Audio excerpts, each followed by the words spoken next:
Ladies and gentlemen, thank you for joining me on another episode of the Handle That podcast. Today, we got a real good friend of mine. Believe it or not, this is the first time I've ever met him in person. We've been real cool. Huh? Crunch. No, it isn't. Crunch? I never met you at Crunch. At the gym? Yes, we did, bro. No. You gave me that weight belt. What are you talking about? I swear to God, dog. Yes, it is, bro. No, it's not. I swear it is, bro. When? Bro, Crunch in North Charleston, dog. Crunch and North. I mean, I went there before. Bro, it was a few years ago. There was, but I don't, bruh. I'm telling you. So what happened? We just started talking because I think we had seen each other on Facebook or whatever the case may be. And I brought up a belt, a squat belt, whatever that shit is called. And you had one in your trunk, bro. Yeah. And you gave that shit to me. I remember that, like, vividly. Bro, I don't remember that I shit. swear to God, I swear, dog. I'm dead ass. And this ain't just for like, there's no. Yeah. For real? Yes, bro. I swear to God. And then from there, we got like cool, like, you know what I'm saying? Yeah. Yeah. So this had to be back in 2017. Bro, this was a minute ago. Damn, that was a long time ago. This was a few years ago. Well, apparently this isn't the first time I've ever met him in person. So go figure. But I'm gonna let him introduce himself, man. Real cool cat. It's especially in today's times, it's kind of hard to run into people who are legitimate, who keep it 1,000 with you at all times. And he's one of those people. So go ahead and introduce yourself, man. All right, my name is Lyndon Reed, owner of ATO Fitness. We're in my gym right now. I'm 28, from Charleston, married, 3 kids. So, yeah. Y'all will learn more as we go throughout the podcast. Exactly. Free flow introduction. So tell them about like your Instagram presence, because you're really popping on Instagram right now. Man, just so mainly on Instagram, I post a lot of training videos. It's either me training or me training my clients. That's it. Right. I have some stuff with my family or whatever, but for the most part, it's training. And so I try to put kind of my I don't want to say most difficult, but most challenging workouts on Instagram, and people seem to like it. So, hey, and people love seeing my clients' transformations and their training sessions too. So, It's funny you say that because, and I'm pretty sure I brought this. I can remember this shit. I'm pretty sure I brought this up to you, where I told you that fella with the dreads was looking for a trainer, and it was like in this comment section, like an ass of people like Lyndon, oh my God, and when that happened, I was like, you know what, you on to something. Because it's especially in this day and time, it's kind of hard. If you hear like cars going by, like right behind this camera is like an open garage. Yeah. So we're in. I turned this garage into a gym. So. You see, this is how you know he's serious about what the fuck he's trying to do. But to get back to my point, a lot of people were tagging him in the post, and I was like, he's on to something, because it's hard. It's already hard enough trying to figure out what you want to do in life. It's doubly hard finding what you want to do and then sticking to it. You know what I mean? And you don't seem to have had a problem with that. Oh, it's been a problem. Really? Yeah, man. Like, I never for one second act like every day I get up, it's just like go mode. You know what I'm saying? It is to a certain extent. Right. It gets overwhelming. Very overwhelming. At one point, I was up to like 40 clients, man. Jesus. 40 people. I counted one day. It was a Monday. I trained 21 people that day. You know what I'm saying? And so, of course, you're happy because things are going well. But then, when you're a husband and a father, and you got other family, of course. Right. Trying to balance everything. That's what becomes overwhelming. Right. So it's days, man. It was, a matter of fact, it was one day I called my mom. Right. I was like, man, Mama, this is like, it's getting crazy.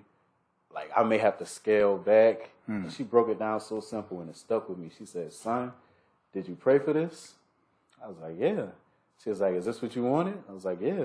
She was like, you either want it or you don't. And so at that moment, I was like, all right, man. Every day ain't going to be good. You're going to be stressed out. You're going to have this going on, that going on, man. But you got to push through. Right. You got to push through, man. You know what I'm saying? And one of the things that really helped me Nipsey, he got this song called "I Don't Stress." I sent you that song. You did. Man. You did. And the song basically is about being able to look at a stressful situation, but almost challenge it in a way. You know what I'm saying? Instead of the situation challenging you, you challenging the situation. Right. You know what I'm saying? Like, you're not going to break me. Like, oh, like, I'm going to show you what I'm made of. You're Right. talking to yourself, really. Right. You know what I'm saying? And so that's how I kind of look at it. Every time a challenge rises up, I look at it like an opportunity to assert my dominance, so to speak. You know, and that's anything. Right. You know? So, yeah. So you mentioned Nipsey Hussle, Yeah. and you told me before that Nipsey is like one of, if not your favorite artist. Yeah, yeah, you know what I'm definitely. saying? So Top three. Top three. Yeah. So there's people in front of him. Yeah. How many people in front of him? Two. So who? So, all right, this is my top 5. Hove. Listen, look Jay-Z. at me. I would debate any of you. Jay-Z is the greatest rapper alive.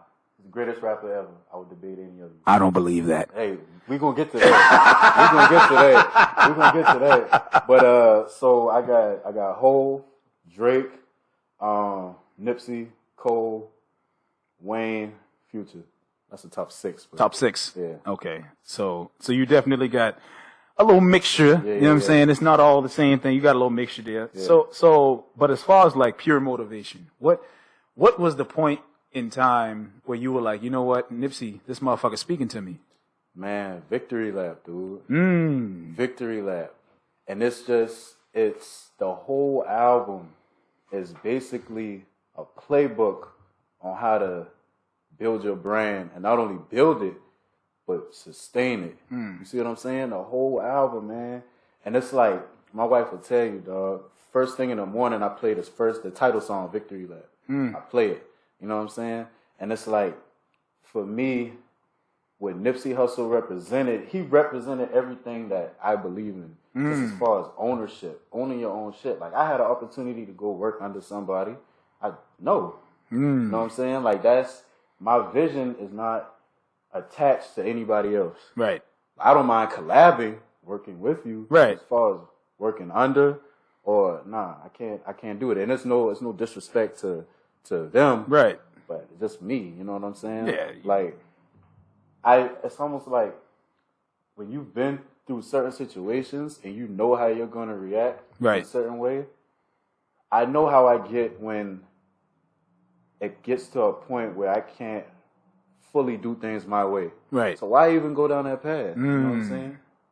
Why even go down that path? I mean, if I know how I'm going to end up feeling, nah, I'm cool, man. I mean, I'm not gonna argue with you on that shit, man. Yeah. Because thinking back, even back when I was a kid, I just I was always torn between wanting to do my own thing and then wanting to stand out. It was just this nagging force in me is like, you don't need to be doing this shit. Just go do your own thing.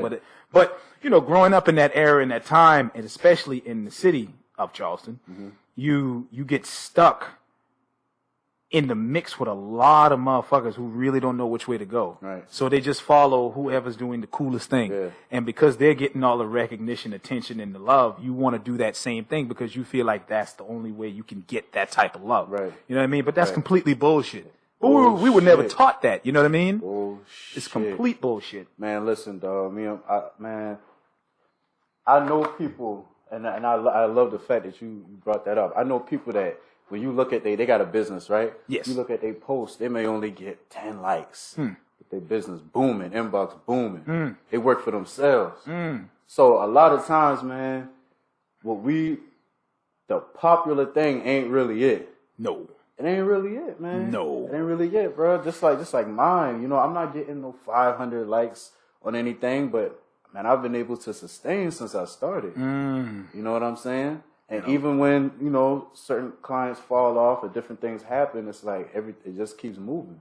It keeps rolling, you know what I'm saying? And so, man, I just had to get comfortable with me being to myself. Right. Like, I got friends and all of that, but I'm a loner, so to speak. Right. And I used to look at that as a bad thing in the past. Like, oh man, you should do this more, you should do that more. But now it's like, this is who I am. Right. It's crazy that we on this topic because I I saw this post on was it Facebook? I think it was Facebook. You know, they always share the post of the famous, like the rappers, and it always draws like some kind of, oh, the door closed. Shit. Oh, yeah. That shit kind of spooked the hell out of me for a second. That's Cheryl. The ghost. Shit, she need to go on. Let me do this first, Nick. Bring your ass in there. I'm good, but goddamn.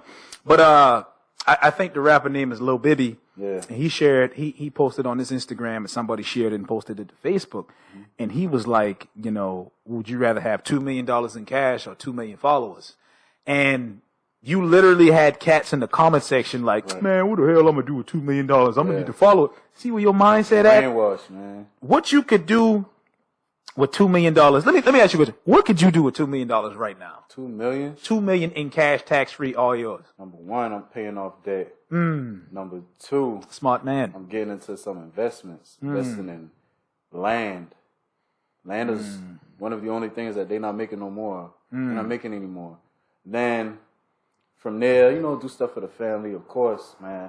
Automatically, my wife, wife, kids, straight, you know, close family, close friends, all that straight. Right. But then, off of the investments, what I'm going to start doing, man, I'm going to start building my dream gym. You know what I'm saying? But I don't think I would touch that. I would use that $2 million for that. I want to use other money that's coming in. Use other people's money, basically. You know what I'm saying? To do that. So that's what I do, man.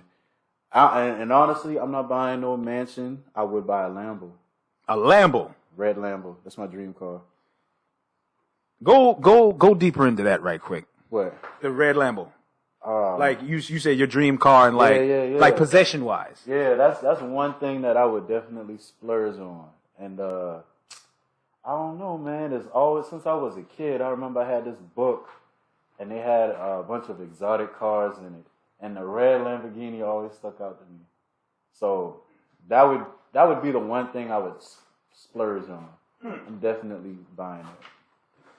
Well, I mean, here again, you're not gonna get no like blowback from me because I've always loved Lamborghinis. Yeah. I'm more of a Dodge Challenger man myself, but you know, that's just, you know, on the lower end because compared to a fucking Lamborghini, Challenger ain't shit. Man. I mean, that's just the car I want, but that's just me. Yeah. You know what I mean? So you get like a Hellcat or something like that. To be honest, I wouldn't give a fuck what it was. V6, I don't care. Yeah. See, man, I'm not a speed demon, man. Yeah. I'm not gonna fucking get to the red light. I'm not gonna do that shit. I might do it. I ain't gonna lie. I might do it. I mean, if I got the means to do it, I'll get it, but I can't really rev my engine in my Ford Escape right now, so you know. Shit, I got the Ford Fusion, man. I can't rev it right now, you know. But see, all of that shit is coming. Yeah, you see, you putting it out into the universe in such a way to where it has to come back to you. Right. You know?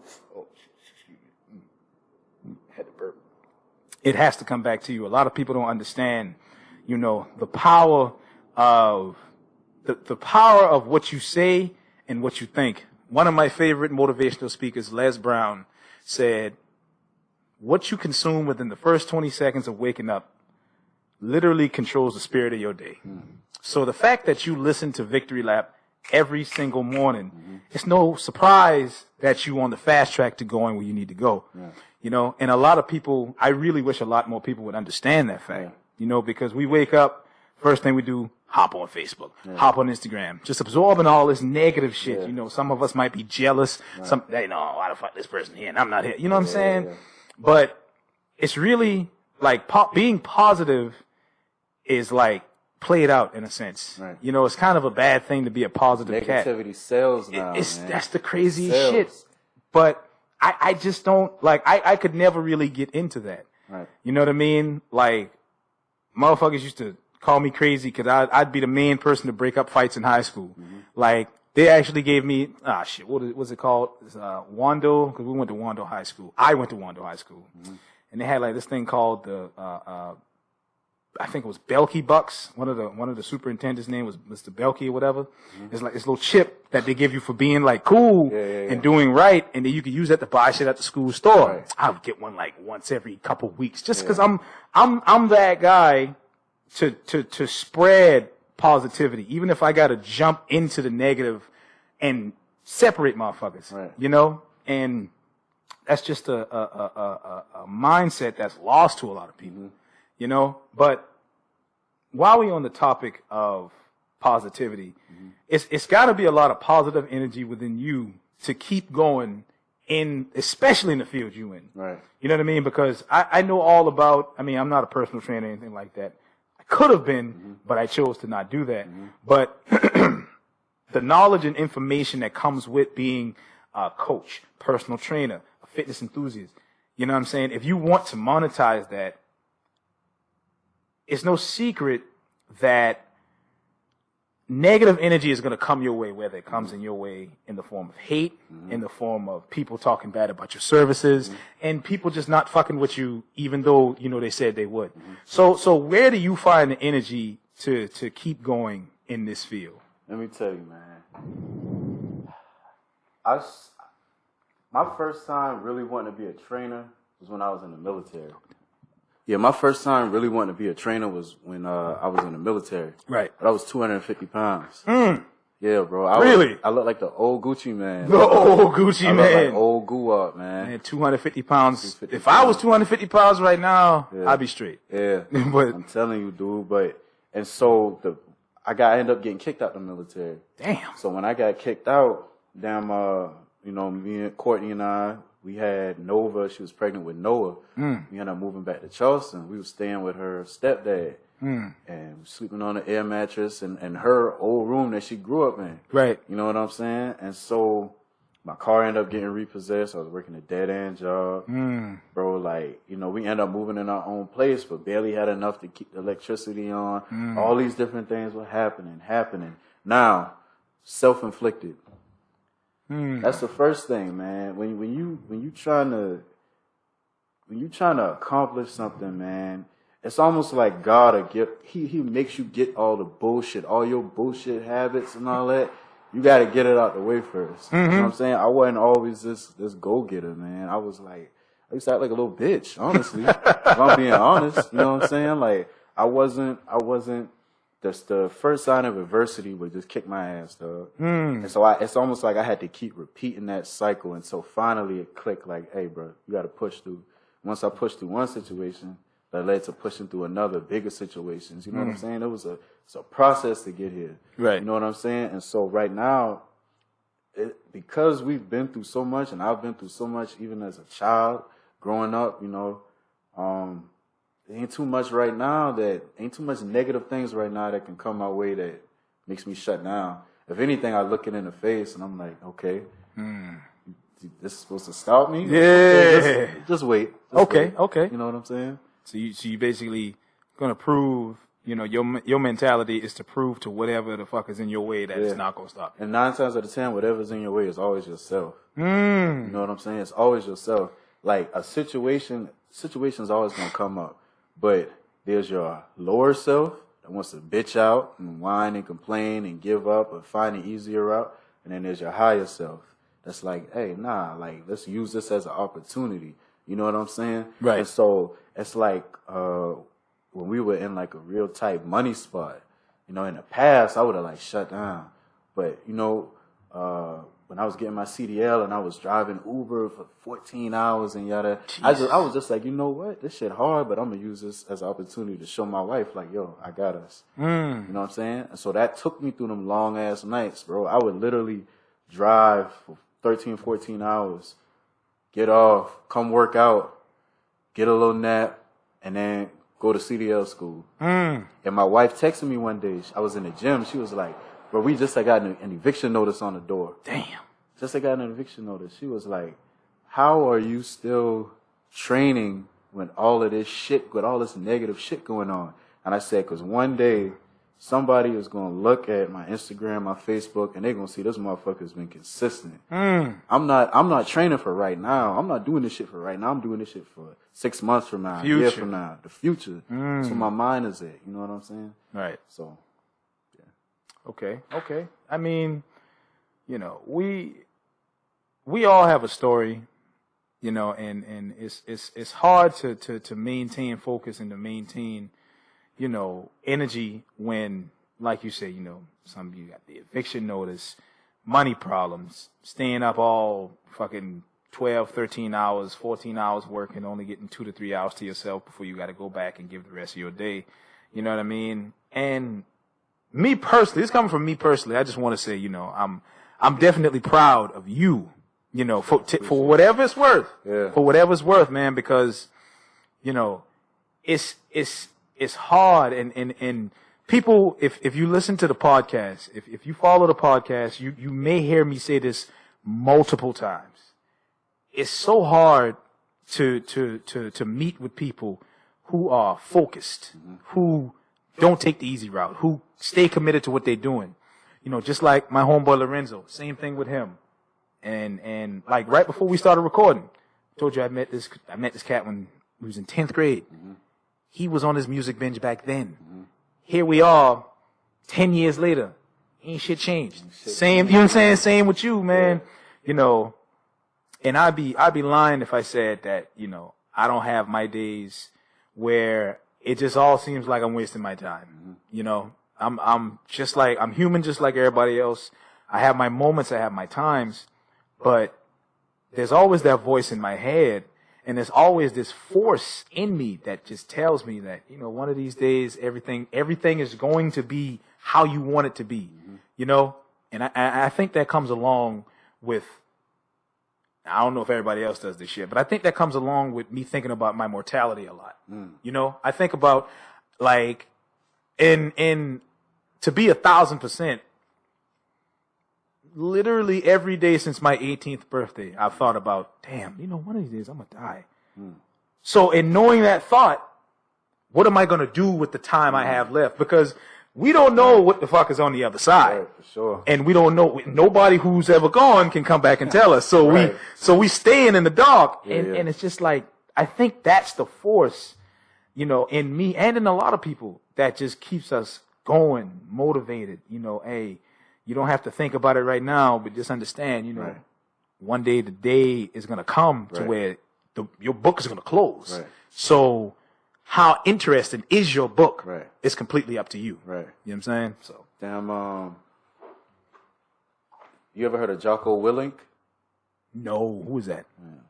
Just look him up. Navy ex Navy SEAL, badass dude, man. Like, Jocko Willink? Jocko Willink. Jocko and then Willink. Let's see. Let's look that cat up right quick. Yeah. Jocko. Oh, I think he has that this book called Discipline Equals Freedom. This cat right here? Beast. Beast. All so right. I'm gonna definitely keep that there. His book, New York Times bestseller, is called Discipline Equals Freedom, and it's exactly what it says. You know what I'm saying? Right. I've adopted the mindset of fuck motivation. That shit is that's just gonna come and go. It's a man. feeling. Discipline, dog. There are days where I do not, bro. When I get up and go run 14 miles, it's never, oh yeah, I'm like, yeah, let's go. It's get up, I'm gonna go run 5 miles. That's my lower self. Do something easy. My higher self is like, you gotta go, bitch. Go run 14. Go run 13. Like, go push yourself. If you ran 13 last time, do 14 this time. Do 20 the next time. You know what I'm saying? So it's just a constant push, man. Like, and one of the reasons why I've adopted running into my training so much is because there's a point when I'm running where pain kicks in. It kicks in. My last run, a 14-mile run, pain kicked in from miles 5 to 8, bro. I was hurting. My fucking legs, my ankle, bro, everything hurting. Done. So in my head, I'm like, yo, there's no cameras out here. There's nobody watching you. You're like literally in the middle of nowhere. Just turn around and go home. But it's like, nah, let's go. And so your body doesn't want to be uncomfortable. So it's not even the fact that you're really in pain, but your body is just telling you, hey, we're uncomfortable. When you push through that pain, you force your body to submit. And once it submits, it realizes, yo, we here, we doing this. Fuck it. So after mile 8, bro, I was fine.